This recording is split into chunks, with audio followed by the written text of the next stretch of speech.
All right, gang. Welcome once again to the weekly Mac Forum video chat.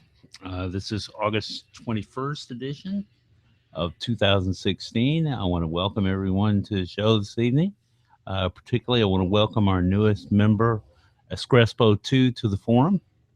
Hope that they're finding a lot of useful information here since they've joined.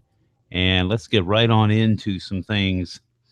Um, want to get started with something that's come up in the forum repeatedly, and that is we still have quite a few of our forum members who are on snow leopard, some variation of snow leopard, usually 10.6.8, which is the last edition of snow leopard that was released. And we're at a point where Mac OS, aka Sierra, Mac OS 10.12 is going to be out soon. So you're looking at, if you're still on Snow Leopard, a release that is six major releases behind, or will be six major releases behind. And our member Poppy is running into a situation where they're having to use TeamViewer between home and work, and they're running into an issue on the Mac side of things where they cannot update TeamViewer because it requires a newer version of TeamViewer than will run on 10.6.8. They can't make an update without updating their operating system. And they were in part trying to troubleshoot this issue and also asking for some advice as to the best way to go about uh, doing the upgrade. And I have in the thread, I have a real short post about it, but I'm seriously thinking that I'll write up a somewhat more extensive post sometime this week, just as a general upgrade guide for those folks that are facing a similar situation where they are multiple operating systems behind what is current. So this is in general, as you can see, the general information that I gave them in the answer. The first thing you're going to have to do when you're looking at making this kind of an upgrade is, does your uh, current Mac, whatever it is, support the minimum for the new operating system? And the reason I say the newer ones, I've got the El Capitan link to in the post, because here's the situation that you run into. If you have not already downloaded one of the previous versions, Mountain Lion, Yosemite, etc., through the App Store, those won't be available to you. Currently, the only thing that's available generally is El Capitan, unless you have previously downloaded one of the other versions, Mountain Lion, Lion, Yosemite, etc. So, first thing to do is to figure out, does your machine support the current operating system? Now, officially, Apple says El Capitan requires 2 GB of memory, but uh, 4 GB is better. And to be honest with you, a lot of our members are noticing an improvement going from 4 GB to 8 GB. Apple's not necessarily lying to you about 2 GB working. The problem is that 2 GB is going to be a real strain. It's going to be swapping out a lot to swap files, especially if you're trying to run it and have multiple apps open at the same time. So do check those system requirements before you start the upgrade process. The second thing you want to do, and this is equally important, you want to find out if the current versions of any mission critical apps that you have will run under the new operating system, or whether they're going to have to be upgraded. El Capitan itself is free, but if you have an older app that doesn't run on El Capitan, that upgrade might not be free. So you'll want to check that. One of the best ways and places to check is a website called Roaring Apps. They're pretty good. And for those of you that are thinking about waiting until Sierra comes out and just upgrading to Sierra, I noticed today, now that the beta's been out for a while, that Roaring Apps is starting to accumulate information about Sierra a little bit. I haven't looked through their list of things.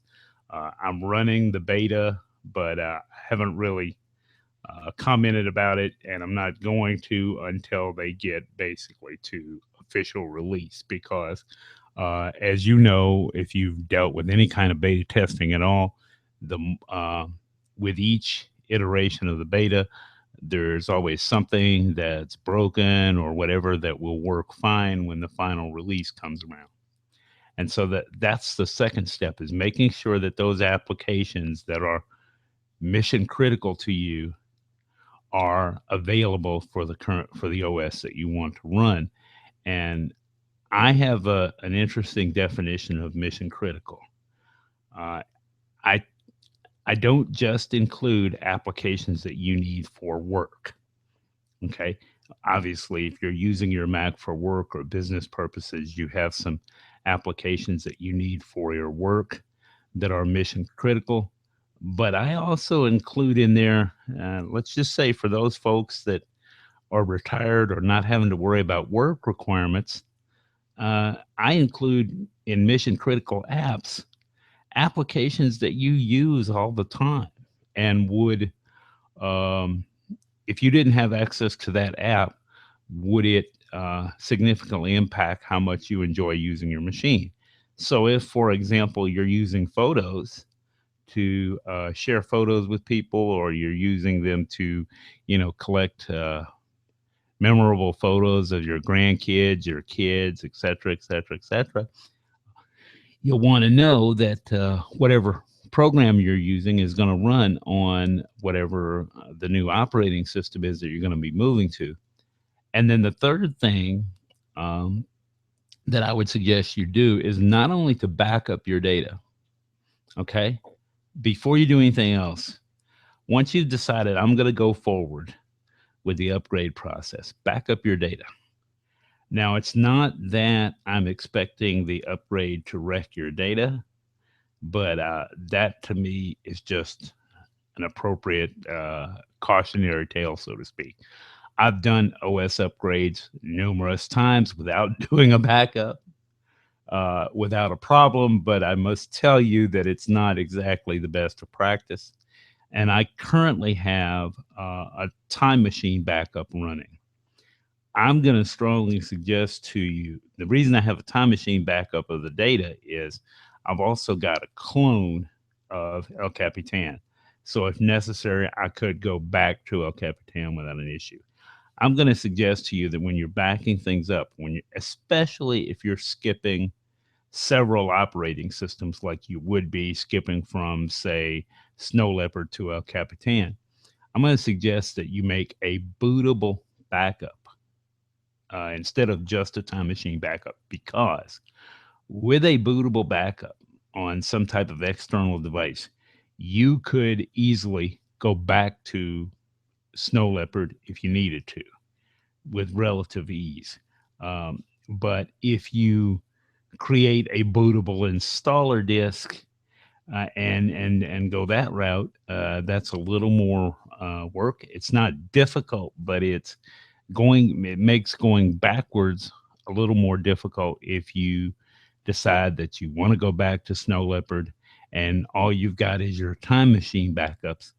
It's a little more of a convoluted process. So look at making a bootable clone of your system using something like Carbon Copy Cloner, Super Duper, or something such as that. There are a number of applications that will do that for you quite easily.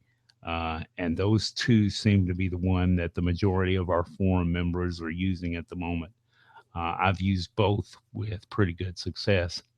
So I'll try to flesh that post out into some kind of an upgrade guide in the coming days, because I know that as we get closer and closer to the release of Sierra, we're going to see more and more people wondering about the best upgrade path.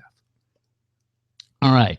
Another thing that's come up in the forum a little bit this week, and I'm going to link to this particular article, is a procedure for needing to change your Apple ID.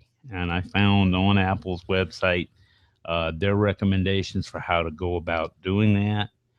I'll link to it for you. I won't try to summarize it. It's not necessary. It's not a difficult process, but I think it's a little confusing unless you're walking through it at the same time. So we have that up there for you. I'll have a link to that in the show notes. And then also this week, this article, I believe, comes from, yes, from The Verge, where Apple is sort of revamping or rebranding, if you will, its Apple stores. And there's a little bit of speculation about what exactly they're going to do. But one of the things they're going to do is take the word store out of the name. There's some talk that at some of the stores they may get rid of a designated Genius Bar area in favor of putting in, an area that people could kind of just sort of hang out and relax. I'm not sure if that's going to work, but there is some good information there about how some of the changes that they're planning to make. Personally, for me, it's not going to make a huge difference. I am miles away from the nearest Apple authorized dealer, much less an actual Apple store. If they want to come move one in close to where I live, I certainly wouldn't complain. Cupertino, if you're listening, there's some places in my area I could suggest. Um, you know, I wouldn't mind having an Apple store right next door. That'd be a lot of fun. But I think you'll find some of the comments there about what they plan to do kind of interesting.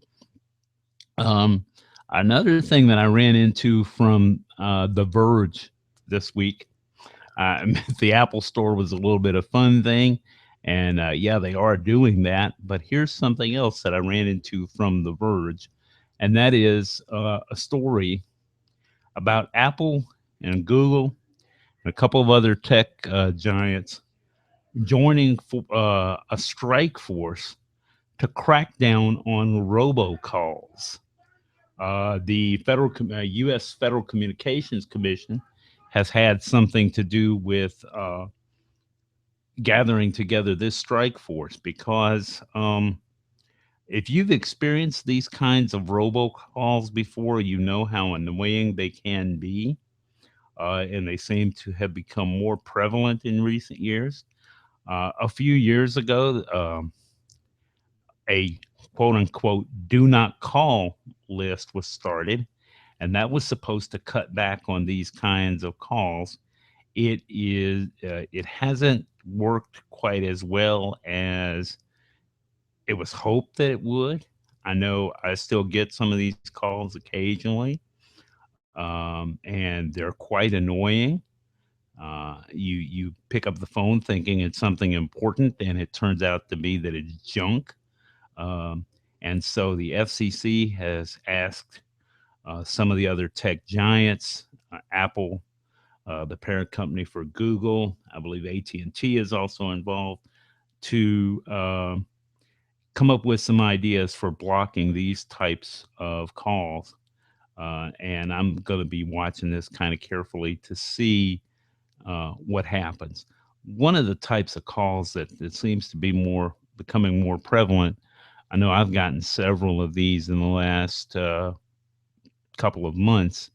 Is you get a call from somebody claiming to be from FedEx, saying they have a package that they've been unable to deliver. Can you? And when you call the number back, it says, "Can you please make arrangements for delivery of a package?" Well, the problem is you don't actually have a package. The first time I got one of these calls, I was kind of wondering about that, and I knew I hadn't ordered anything. We had placed an order recently from Amazon that had already been delivered. We didn't have any other outstanding packages waiting to be delivered that I knew of. I checked with my wife. She didn't have anything out that was we were expecting delivery, and I hadn't gotten any phone calls or emails from relatives, saying that they were shipping me the next greatest Apple toy or anything like that. So I kind of knew that it was nothing important, but apparently this has become a quite common uh, type of call, along with robocalls in which nobody answers on the other end if you do bother to return the call. So, and some of them are complete and total scams. Some of them I can't quite figure out what the hook is, but the net result is there've been enough complaints about these types of calls that the Federal Communications Commission is starting to look at ways with the help of some of the tech giants to address this kind of issue. So I'll be keeping an eye on that, and I'll let you know what I find out. If I find out anything interesting, if anything interesting comes about, I can guarantee you it'll be a hot topic of discussion in the forum. All right, and then also from The Verge, I believe this was all. Yes, was also from The Verge. It talks a little bit about Google gradually ending support for Chrome apps in Windows, Mac, and Linux. If you're running the Chromebook type OS, they're still going to be there, but they're going to gradually end support for this um, on Windows, Mac, and Linux. I don't know how many users that affects. That seems to be a relatively small number of users on the Mac side anyway. But if you are using some of these programs, uh, you might want to check the article for more details. It's gradually going to phase these out on those three operating systems. So that's something you'll want to keep an eye out for and possibly start looking for alternatives if you're using some of those applications. All right. And also this week, uh, from the Kirkville site, and Kirk, the iTunes guy, he talks a little bit about uh, it. I linked to this particular article because it has at the bottom of the article, as you can see, several uh, relate links to related articles about classical music. The article I'll link to deals with some Apple scripts to manage how classical works and movements are dealt with in iTunes 12.5.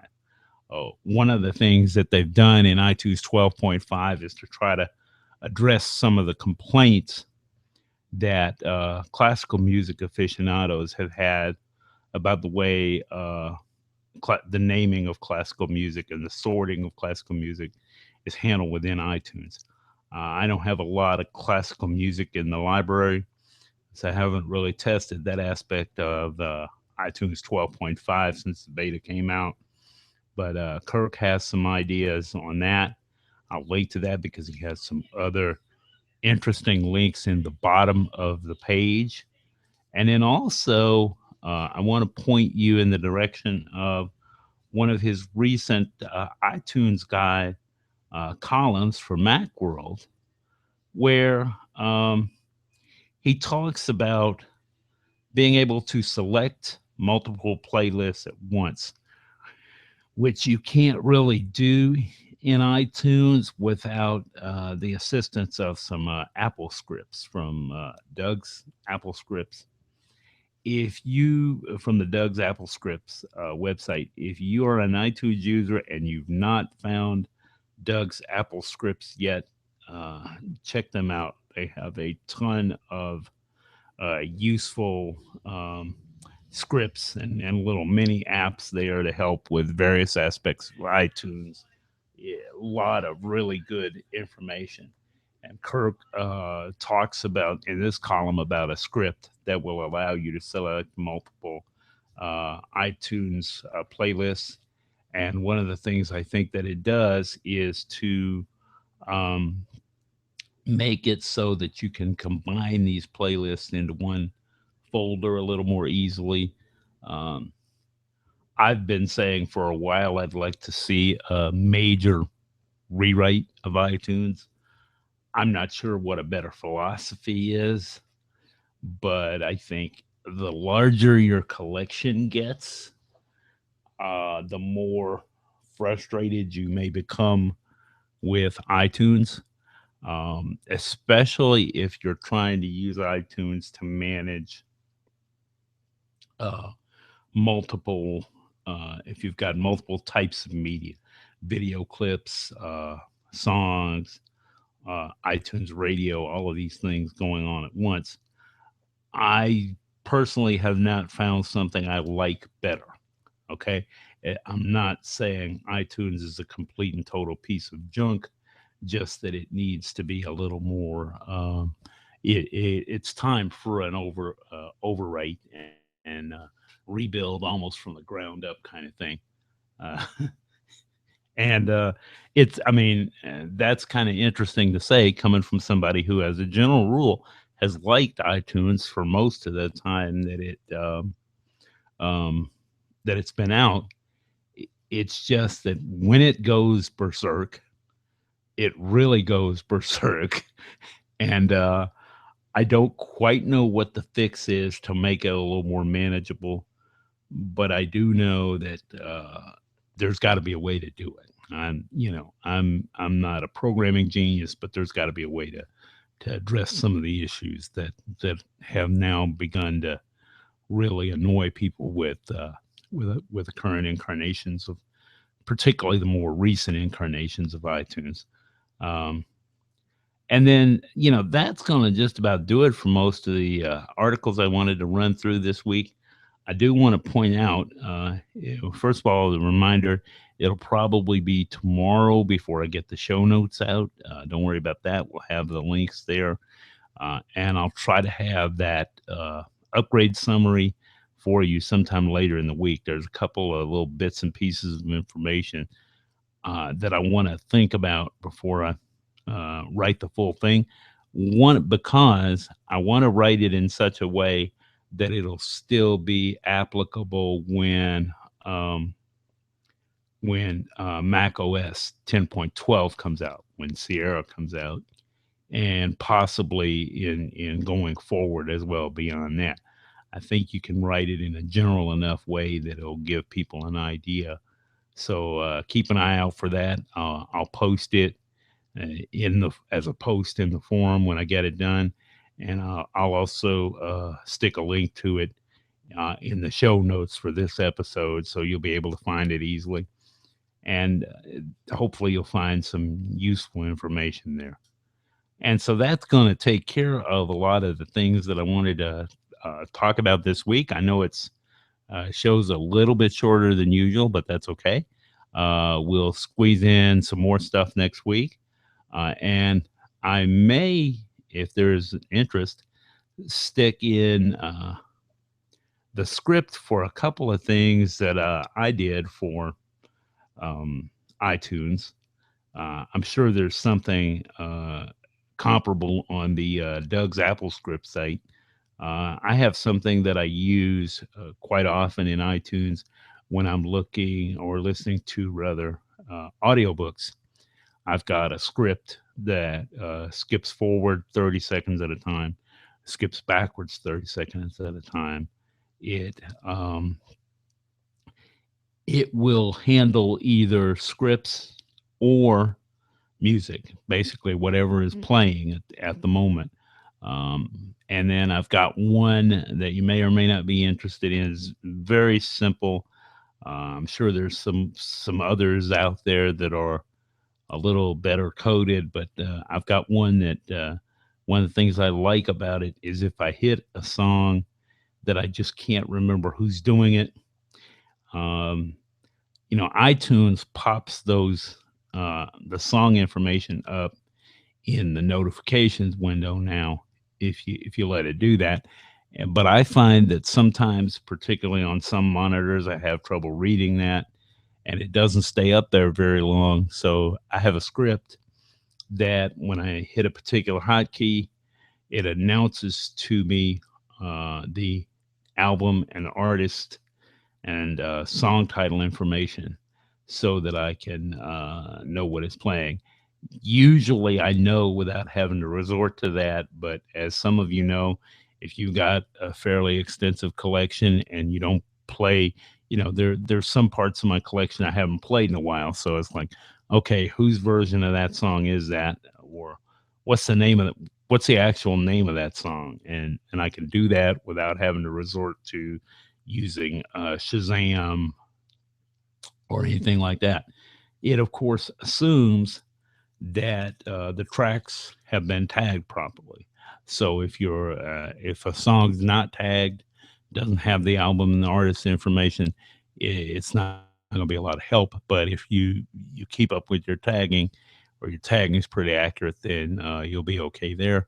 It relies on some of that information. It's easily done Apple script, even if you've never done Apple script before. You can figure this out. It won't take you very long. There's only a minor change that you have to make to the code. That's going to do it for this week. I know it's kind of a short show, but we got quite a few things going on that I need to take care of. So I'm going to go ahead and skip out for this week. And I hope that you enjoyed the information that we had here tonight.